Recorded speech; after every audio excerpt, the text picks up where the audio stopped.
It has been an epic matchup between Javokhir Sindarov and Jose Martinez Alcantara. Right now, as things stand, they are even, completely even. The two classical games ended in draws. Then Jose Martinez won the first 15 plus 10 game. Javokhir Sindarov struck back in the second one. Then we moved on to 10 plus 10. It was a draw in the first game where Jose had the white pieces. We are now into the second one where Javokhir has the white pieces and will try to press against Jose. You can see that Javokhir looks a bit worried, tensed, but he also senses his opportunity. Jose looks calm as ever. The players shake hands and off we go. Pawn to c4, c5. I love how Jose presses the clock. Knight to c3. We have 3 knights already on the board. Will Jose play knight c6? No, he goes e6. And now Javokhir, maybe g3. Yes, pushes his pawn to g3, b6 to meet the bishop on the diagonal. Bishop g2, bishop b7. And now castles here for white. Black also castles.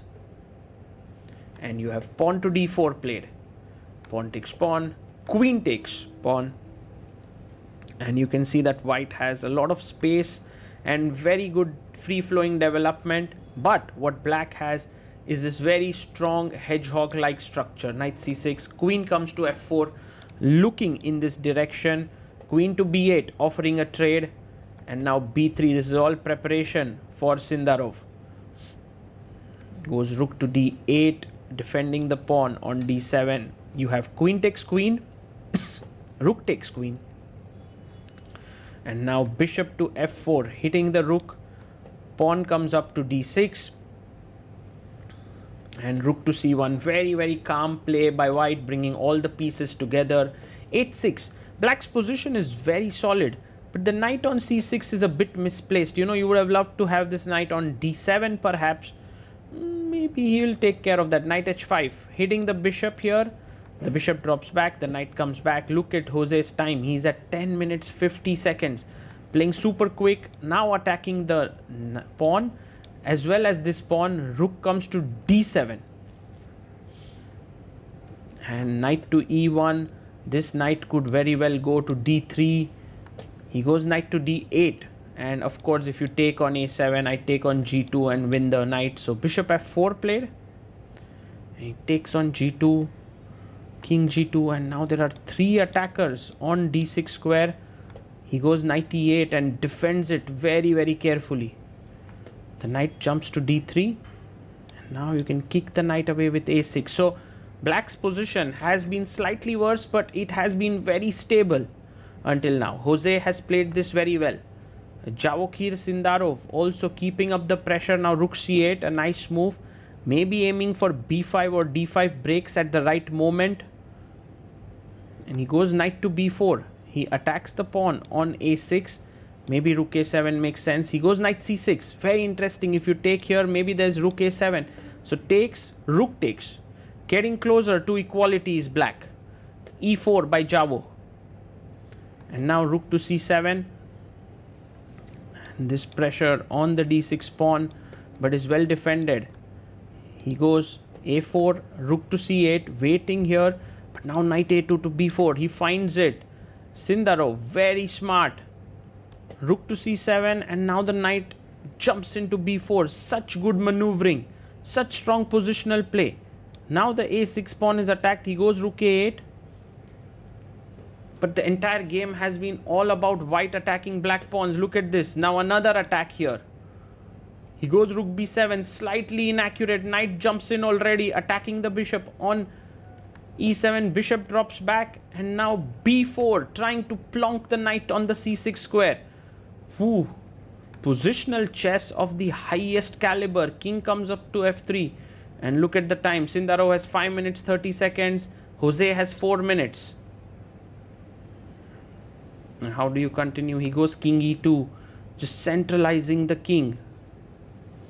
Rook c7. Pushes the pawn to b5. If someone wouldn't have told who's playing with the white pieces, well, could have been very well a Karpov game. King h7. And now f4. Expanding here on the king side. maybe giving an option to take and jump in with the rook. He takes and plays rook a4. Good move. Trying to put pressure here. King comes up to f3. Now rook a3, pinning the bishop. Just caused some problems, right? He goes h5, but now Javokhir plays a beautiful move, g4. Takes. The h file opening up is going to help white.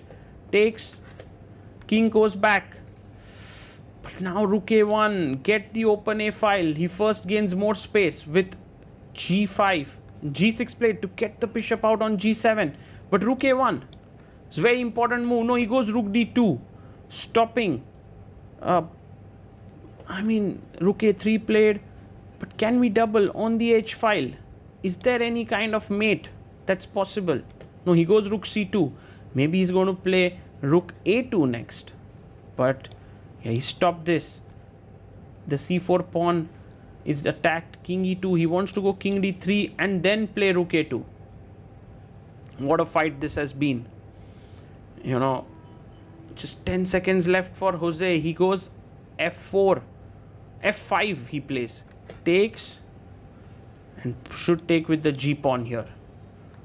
Yeah, black is still in the fight. These are the tense moments. One mistake and it's all over. Your World Cup is over. Your candidate spot is gone. e5 played. Rook comes to d5. Fantastic chess. Now rook a3. Very important move. He finds it again. Jose showing his class. Not falling down easily. Javokhir asks another question. What do you do now? Rook a4. Mistake. That's a very big mistake because he just blundered a pawn here. A big error. Maybe he wants to keep an attack on this pawn, but the f5 pawn is hanging. It's a big mistake here. Also, the b6 pawn is hanging. And Javokhir takes his time and takes on e5. Pawn takes, knight takes on e5, and I think Jose Martinez seems to have missed this. Rook e5, and now if you take c4 with any of the rook, I'll take and then win the b6 pawn. f5 is also loose. He does take on c4. What a tense game, but now it's kind of going in Javokhir's favor. Takes. Bishop takes b6 is good. Rook takes f5 is also good. He takes the pawn. And is this winning? Is the big question. f4 played, trying to push the pawn forward. And now rook to d5. Just keeping the rook in a good position. Getting the bishop back to d4 and starting to push the pawn. Bishop e7. Looking here on g5. King f3 played, but now king f7. Get your king up. Maybe black has another chance here. King f7 finds it. And now very difficult moment for Sindarov. What is he going to do? He plays rook e5, but there's bishop d6. Important move to be played.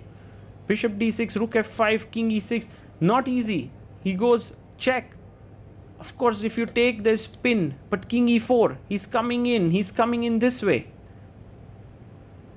And now plays bd6, but a move too late. Rook f5 check. You needed the rook here. Rook f5 check, and now you're losing the pawn. King e7, and now bishop can come back to d4. Finds it. Now look at this bishop, controls this square. b6 is coming in. Rook g3, attacking this pawn perhaps. King d5. Oh, he's moving in with the king to the other side. f3, pushing the pawn down the board. b6, he's pushing his pawn. Rook comes to g4 with just 3 seconds on the clock. b7 played. And you can't handle this with just 1 second. He pushes his bishop to h2. But now bishop e5 is just killing move because takes rook e5 check and I queen. So it's a very beautiful move. And Javokhir with 30 seconds has to find it. Look at him calming himself down and finding it. Taking the queen in his hand. Rook b4, but now you're simply going to lose the rook here with b8 queen. He makes a queen and resigns there. Javokhir Sindarov beats Jose Martinez, reaches the semi-finals, apologizes to his opponent, saying sorry there. Maybe that was very big excitement for Javokhir there because he's made it to the semi-finals of the FIDE World Cup, and that gives him 2 shots at candidates now, which means that is huge news. Of course, Jose Martinez, what a run for him. He reached the quarterfinals. He played impeccable chess, beating so many players. But finally, his journey at the FIDE World Cup had to end. Great play by both the players.